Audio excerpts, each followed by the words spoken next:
남욱 증인에게 묻겠습니다. 네, 그 해외에서 한국으로 귀국하면서 네. JTBC랑 인터뷰한 게 있는데 네, 이재명 시장에 대해서 뭐라고 하셨죠? 뭐 바늘을 찔러도 피 한 방울 안 나올 사람이다. GR도 안 먹힌다는. 씨알도 안 먹힌다.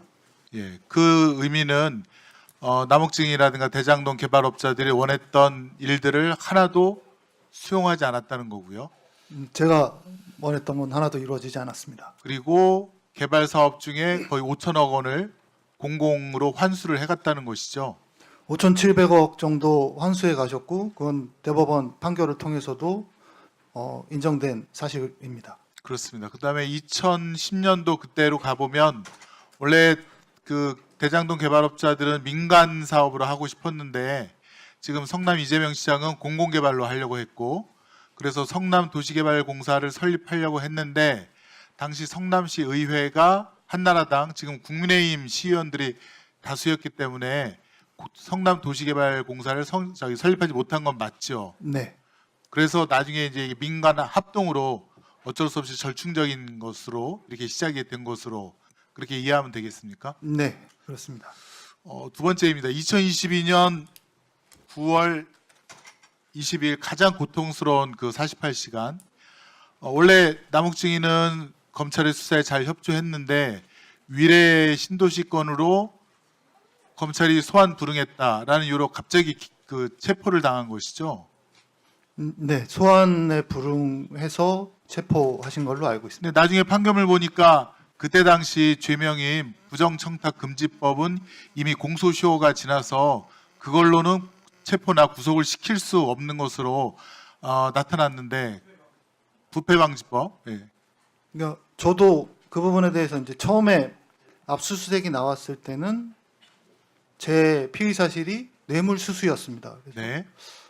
민간업자인데 뇌물수수의 혐의로 압수수색이 나올 수 있나에 대한 의문이 일단 있었고, 그 다음에 체포영장이 발부돼서 갔을 때는 부패방지법 위반 혐의 등으로 조사를 받았고, 그다음에 뇌물수수 혐의가 포함되어 있었는데, 이제 검사님들께서 그건 이제 검사님들의 권한이다. 우리가 어떻게 판단하고 어떻게 수사를 개시해서 어떻게 기소하는지는 우리의 판단이다. 근데 제 개인적인 생각엔 이제 저는 민간업자이기 때문에 사실은 뇌물을 수수할 수 있는 입장이 아닌데 수사를 개시하기 위해서 그렇게 판단을 하시지 않았나라고 생각을 하고 있고, 부패방지법 같은 경우는 제가 중간에 수사하는 과정에서도 이건 불법 수사 아니냐, 이미 공소시효가 지났는데. 그런 이의 제기를 했습니까? 네, 무슨 얘기냐면 배임은 저희가 이미 기소가 돼서 재판을 받고 있었기 때문에 재판을 받고 있는 사건을 가지고 다시 수사를 하는 거는 아마 안 되는 걸로 저는 알고 있습니다. 근데 이제 이재명 대통령을 추가로 수사하기 위해서 저희를 배임으로 다시 수사를 할 수 없으니까 부패방지법을 이제 혐의를 가지고 수사를 시작하셨고, 중간에 좋습니다. 그러면 어쨌건 그 48시간에 근거가 되는 체포영장에 기초되는 범죄의 사실은 공소시효가 지나서 저도 불법 체포 구금으로 보여지는데 아무튼 그 48시간 동안 서울중앙지검 지하 1층에서 거의 홀로 그 밤을 지샜다는 거고, 거의 뜬 눈으로.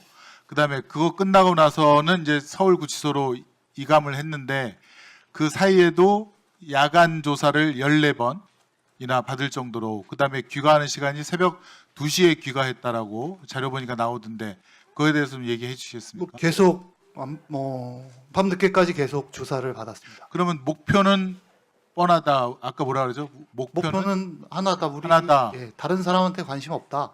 그러면 거기 피신조서 문답에 보면은 계속 이재명 당시 성남시장이나 우리 민주당 당대표에 대한 질문이 계속 나왔겠네요. 그 엮으려고 하는 질문이. 그렇게 기억하고 있습니다. 우리 남욱 증인도 변호사시니까 검찰의 의도가 뭔지는 일반인보다는 훨씬 쉽게 간파할 수 있었겠죠. 네, 그렇습니다. 근데 이게 보면은 대장로권이 저는 부산저축은행 그 불법 대출 수사를 윤석열 당시 주인검사가 부실하게 하고 이건 아예 그냥 묻어뒀던 거기서부터 시작이 된 것이라고 생각을 하고 그에 관한 많은 증거 자료들이 있는데 두 번째는 2013년도에 경기 남부청 지금 경기경찰청에서 이 이강길 씨라든가 그다음에 성남시 의회 최영길 의장이죠. 네. 그거 수사를 하고 있었는데 이게 갑자기 수원지검으로 사건이 갑자기 뺏깁니다. 경기청에서 했던 수사를. 그러면서 이강길 씨, 조우영 씨, 남욱 씨가 줄줄이 구속되거나 영장이 청구되는 그런 상황인데 이때 보면은 혹시 검찰에 이게 좀 청탁 수사가 아닌가 그런 생각이 들거든요.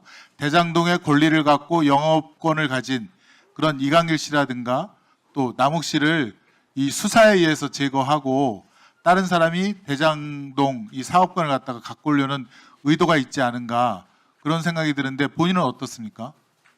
뭐 그건 뭐 사실이 확인 안 된 내용이라 제가 말씀드리기 적절치 않지만 그런 의심은 하고 있고 수사 과정에서도 어느 검사님께서 그때 사건을 얘기하시면서 지금 의원님 말씀하신 비슷한 얘기를 저한테 하신 적이 있습니다. 그래서 50억 클럽이 나온 거 아닙니까? 그 50억 클럽이 대장동 사업권을 이강일 씨, 남욱 씨가 갖고 있던 거를 뺏어갖고 결국에는 이제 김만배 씨 쪽으로 갔죠. 거기에 협조한 검사들한테 50억씩은 줘야 된다. 그러면서 정영학 씨한테 김만배 씨가 2013년도인가요? 그때 그 얘기를 한 거 아니겠습니까? 저는 그렇게 생각이 들고 또 당시 대장동 개발할 때 거기 시민단체가 앞에서 데모도 하고 반대 시위를 했었는데 서울 북부지검에서 갑자기 그 시민단체 대표를 구속해서 잡아갑니다. 저는 깜짝 놀랐어요. 아 이게 성남 사건인데 왜 북부지검에서 가져가지? 그 사람을 구속시켜요. 그다음에 그럼 반대하는 사람들이 딱 싸그러들면 그러니까 잠잠해지면서 대장동 사업이 개발되는데 그 당시 그걸 했던 검사가 또 나중에 화천대유인가요? 거기로부터 자문료를 엄청 받아요 또 매달. 이 도대체 뭐냐 이게 도대체 대장동은. 검사의 합작품 아니냐 그런 생각이 들어요.